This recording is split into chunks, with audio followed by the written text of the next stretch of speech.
Around this time of year, when there's not many other plants around and insects are quite hard to find, I almost invariably find myself paying attention to ivy.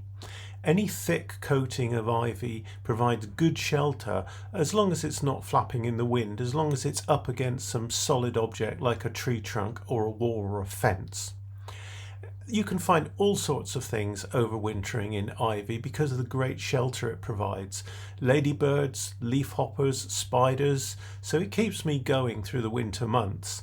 But one of the things I almost invariably find when I look at ivy is this tiny little bug, which it doesn't help that it doesn't have a common name, and its Latin name, Cardiastethus fasciiventris, isn't that easy to pronounce at first sight.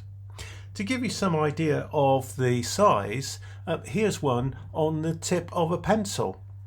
Now, it's a great shame, I think, that this bug is underappreciated and under-recorded, but that applies to lots of things which are small and not brightly coloured, although I think you'll agree this lovely chestnut coppery colour is nice if you take time to appreciate it in detail.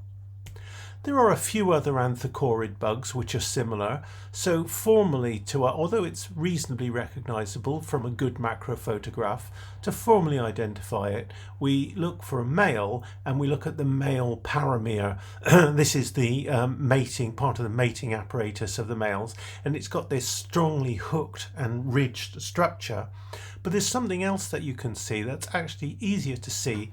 On the front tibia of males, but not females, there is this short row of spines on the inside of the tibia. Whether they're used for fighting or for mating, I'm not quite sure. Maybe somebody else knows.